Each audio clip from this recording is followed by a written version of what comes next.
Hi, I'm Claire and I'm 29 years old. 3 years ago, the man I loved looked me in the eyes and said I would never make it without him. Last month, I signed the papers on his house. His name was still on the mailbox when I changed the locks. Let me back up. I met Daniel when I was 24. He was charming. He was ambitious. He was the kind of man who made you feel lucky just to be chosen by him. I didn't see it then, but that feeling, lucky to be chosen, was the first mistake. We moved in together after a year. I paid half of everything. I cooked. I cleaned. I supported his career while quietly shrinking my own. He worked in finance. I worked in marketing, freelance, from our kitchen table, building something small but mine. He never asked how my work was going. Not once. He asked if I'd finished the laundry. I told myself that was normal. I told myself every relationship has an imbalance somewhere, and this was ours. I was wrong, but I didn't know that yet.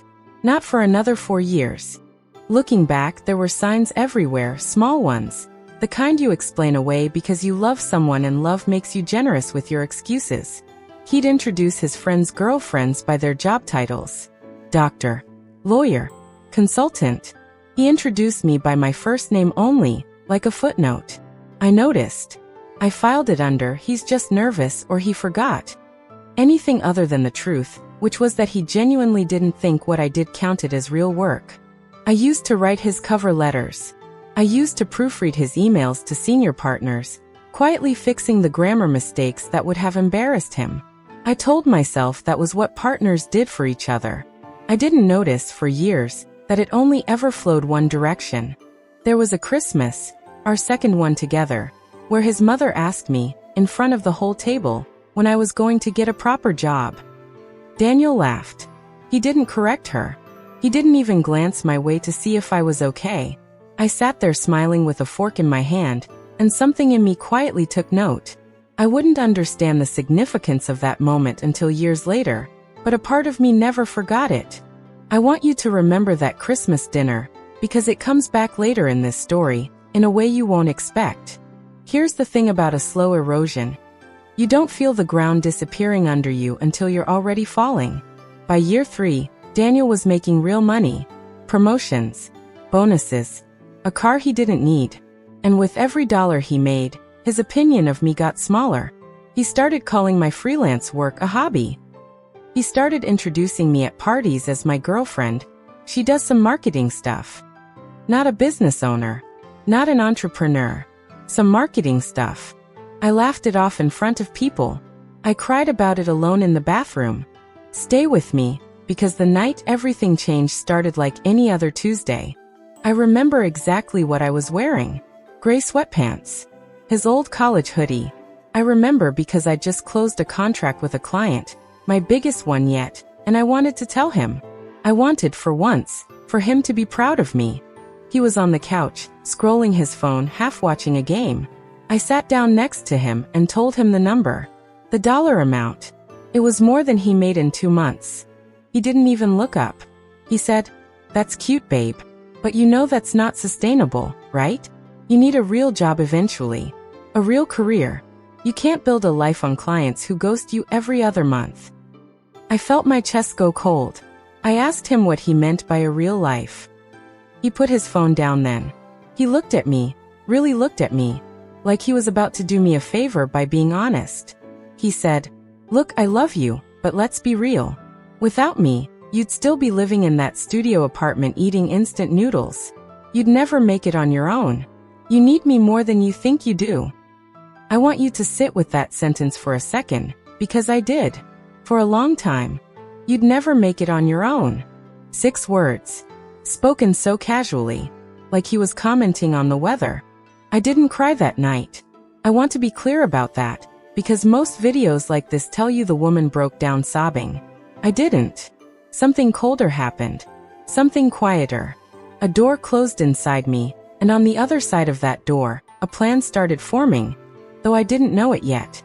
I remember getting up from the couch without another word.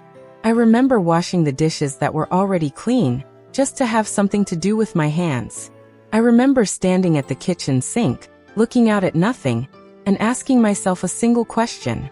Not, How could he say that? But why have I let myself believe it, even a little, for this long? Because that was the real wound. Not his words. My own quiet agreement with them. Somewhere along the way, without noticing, I'd started shrinking to fit the size of his expectations. I'd started apologizing for my ambition. I'd started saying, it's just a small project, about deals that were, in fact, not small at all. Daniel didn't build that habit in me alone. But that night, hearing it out loud from the person who was supposed to be my biggest supporter, was the moment I decided I was done building my life around his approval. But the betrayal wasn't finished. Not even close. 3 weeks later, I found messages on his laptop. He'd left it open while he showered. Careless, arrogant, the way men get when they've never once been caught. The messages were to a woman named Vanessa, a co-worker. They weren't explicit. They didn't need to be. What they were was worse. They were tender. He told her things he hadn't told me in years. He told her she made him feel like a man who mattered. I sat on our bed and read every message twice. There was one message in particular I couldn't stop rereading. Vanessa had asked him why he stayed with me if he felt this way about her. His answer was simple, and it told me everything about how he'd viewed our entire relationship. He said, "It's comfortable. She takes care of everything. I just haven't figured out how to leave without it being a whole thing." Comfortable. For years, and the word he chose was comfortable. Like I was a piece of furniture he hadn't gotten around to replacing. Then I did something you might not expect. I closed the laptop. I made dinner. I said nothing. Because here's what 4 years with Daniel had taught me. Timing is everything. And rage spent too early is rage wasted. I'd watched him make impulsive decisions his entire career. Decisions driven by ego and urgency. And I'd watched almost every one of them cost him something. I wasn't going to make the same mistake. Whatever came next, it was going to be deliberate. That night, lying next to a man I now knew was lying to my face, I made myself a quiet promise. I promised I would never again let anyone's opinion of my potential become my ceiling. Not his. Not his mother's. Not anyone's. If you've ever had to smile through a betrayal while you figured out your next move, you already understand exactly what I'm about to tell you. Keep watching, because the plan I built over the next 8 months is the part everyone asks me to repeat. I want to tell you what I did with that information, because it wasn't confrontation. Confrontation is what weak plans look like when they run out of patience. I didn't confront him. I studied him. I started paying attention to everything I'd ignored for years. His spending. His debts. The car he'd financed to impress people at the office. The credit cards he thought I didn't know about. Daniel looked successful. Daniel was, in fact, drowning, just very well dressed while doing it. I also started paying attention to myself. To the business I'd built while he called it a hobby. That hobby had quietly become a 6-figure marketing consultancy. I had clients across 3 states. I had a wait list. I had, without Daniel ever noticing, become exactly the kind of woman he said I could never be. He was too busy feeling important to notice I'd already outgrown him. I started waking up at 5:30 every morning, before the apartment stirred, and working while he slept. I read everything I could find on scaling a service business. I hired a coach with money I'd been quietly saving for 2 years, money he thought was going toward someday maybe a vacation. It wasn't going toward a vacation. It was going toward my exit, though I didn't call it that yet. I just called it investing in myself, and left it at that whenever he asked. I landed my first 5-figure retainer client during that same stretch. I didn't tell him the number. I'd learned by then that sharing my wins with Daniel only ever bought me a smaller version of myself in return. So I kept building, quietly, the way you'd tend a garden nobody else believed would grow. 2 months after I found those messages, Daniel ended things. Not because of Vanessa. He never admitted to that. He said he needed space to grow, and that I was holding him back. The irony of those words still makes me laugh, quietly, to this day. He moved out fast. Suspiciously fast. Within weeks, he and Vanessa were public. Photos. A vacation. The kind of performative happiness people post when they need the world to confirm a decision they're not fully sure about. I said nothing online. I liked nothing. I commented nothing. Silence, I'd learned, is its own kind of power. But here's where the story turns, and I need you to really pay attention to this part, because everything after this moment is the reason you're watching this video. Daniel bought a house. A beautiful house. For bedrooms, a view, the kind of place he used to point at during our drives and say, "One day, that'll be us." Except it wasn't us. It was him and Vanessa, and he made absolutely sure I heard about it through mutual friends. He wanted me to know. He wanted me to feel small. Some people can't enjoy a win unless someone else is watching them win it. I felt something that night, but it wasn't sadness. It was clarity. Because I knew something Daniel didn't know I knew. I knew his finances. I knew how leveraged he was. I knew the bonus he was counting on to cover that mortgage was tied to a merger that, according to industry contacts I'd built through my own work, was about to collapse. I didn't do anything. Not yet. I just watched. I filed the information away. The same way you file away a key you're not ready to use yet. I want to be honest with you about something. In those early weeks after the breakup, a part of me wanted to warn him. Old habits die slowly, and some tiny, loyal part of me still wanted to protect him from the collapse I could see coming. I didn't. I sat with that impulse, examined it, and let it pass. He never once, in 4 years, extended me that same kind of protection. I decided I didn't owe him a warning he'd never have given me. If you think you know where this is going, I promise you don't. Because what happened over the next 14 months is the part nobody expects. My business kept growing. I stopped being the woman in the shadow of Daniel's career and became, simply myself. I hired an assistant, then a small team. I moved into a proper office. I started speaking at small industry events, the kind that don't pay much but build a name. My name. Not Daniel's girlfriend who does some marketing stuff. Every dollar I earned, I didn't spend on things that sparkled. I invested. Quietly, patiently, the way people do when they've decided their revenge isn't going to be loud. It's going to be permanent. Meanwhile, Daniel's world was cracking in ways he hadn't told anyone about. The merger fell through, exactly as I'd predicted. His bonus vanished. His firm did a round of layoffs, and, this part almost feels too perfect to be real, but it is. Daniel was one of them. He didn't tell people. He kept posting the same polished photos, the same house, the same smile. But behind that front door, I later learned, the mortgage payments had started slipping.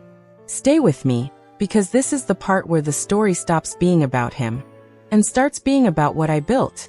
By the second year after our breakup, my consultancy had grown into something I genuinely couldn't have imagined during those kitchen table years. I wasn't just paying my own bills. I was hiring people. I was mentoring young women who reminded me of myself at 24, talented, underestimated, told in 1,000 quiet ways that they needed someone else to make them real. I remember the day I hired my first full-time employee. I remember signing the lease on my first office and standing in the empty space before the furniture arrived, thinking about the kitchen table where all of this had started. I remember the first time a magazine reached out asking to feature my business, and how strange it felt to be described, in print, as a rising name in independent marketing consultancy. Words that, 3 years earlier, Daniel wouldn't have believed applied to me. None of it happened by accident, and none of it happened quickly. There were months where I questioned everything. Months where a client left and I lay awake doing math I didn't want to do. Nobody tells you that building something real looks, from the inside, almost exactly like failing, right up until the moment it doesn't. I started keeping a folder. Not a scheme. Not a plot. Just information, the way any smart businessperson tracks opportunities. And one of those opportunities showed up in an email alert I'd set up months earlier for a very specific address. Daniel's house had gone up for sale. Quietly. No big listing photos. No open house parties. The kind of sale that happens when someone is trying not to be noticed. A pre-foreclosure sale, arranged through a broker who specialized in exactly that kind of discretion. I sat with that information for 3 full days before I did anything. Because I needed to be sure this wasn't revenge born out of anger. I needed it to be a decision, cold and clear, made by a woman who simply had the means to make it and every right to use them. On the 4th day, I called my lawyer. I told her I wanted to make an offer, through a limited liability company, not my name, so there'd be no way for Daniel to know who was buying his house until the deal was already done. She asked me if I was sure. I told her I had never been more sure of anything. If you've ever wondered what it feels like to hold the exact leverage someone once told you that you'd never have, keep watching, because I'm about to tell you what happened the day the papers were signed. The process took 6 weeks. Inspections, appraisals, negotiations conducted entirely through intermediaries who had no idea, or didn't care, about the history behind the deal. Daniel, from what my broker told me, was desperate to close quickly. He needed the money. He needed out from under a mortgage that had become a monthly reminder of everything he could no longer afford to pretend. He never once asked who was buying it. Why would he? To him, it was just a buyer. A number. A relief. On the day of closing, I sat in my lawyer's office and signed my name, my real name, this time, because the LLC had served its purpose and the deed would eventually need to reflect its owner. I remember my hand was steady. I remember thinking about that Tuesday night, 3 years earlier, and the 6 words that started all of this. You'd never make it on your own. I signed the last page and set the pen down. I owned his house. Not a house like his. Not a house that reminded me of his. His actual house, the one he pointed at during old drives and called one day, "That'll be us." Now it genuinely was going to be me. Just not the way he ever imagined. But owning the house wasn't the moment I'd been waiting for. The moment I'd been waiting for came 2 weeks later, when Daniel had to move out. I didn't go there to gloat. I want to be honest about that, because gloating was never the plan. I went because my property manager needed someone to walk the final inspection with the outgoing tenant, and I decided, after everything, that I wanted to see this chapter close with my own eyes. Daniel opened the door expecting a stranger. I watched his face change in real time. Confusion first, then disbelief, then something that looked almost like fear, the specific kind of fear men get when they realize a woman they underestimated has just quietly, calmly, become the most powerful person in the room. He said my name like a question. "Claire." I said, "Hi, Daniel. I'm here for the inspection." He asked if this was some kind of joke. I told him it wasn't. I told him, very simply, that I'd bought the house, that the LLC on the paperwork belonged to me, that I hadn't planned this as some elaborate scheme. I'd simply been paying attention, building, investing, while he assumed I was still the girl he left behind, still small, still nothing without him. He didn't say much after that. What was there to say? I remember Vanessa's name never even came up. It didn't need to. Some victories don't require you to mention the other people involved. They speak for themselves. I thought, standing in that hallway, of his mother's question at that Christmas dinner all those years ago. "When are you going to get a proper job?" I almost said it out loud, almost asked him to pass along an answer to her. I didn't. Some things don't need to be said to be understood. I think he understood exactly what this moment meant, even if neither of us spoke it directly. I walked through each room with my property manager, took notes, thanked Daniel for his time, and left. I didn't raise my voice once. I didn't need to. I sat in my car outside the house for a few minutes before I drove away, not to gloat, and not to grieve either, just to notice how quiet the moment actually was.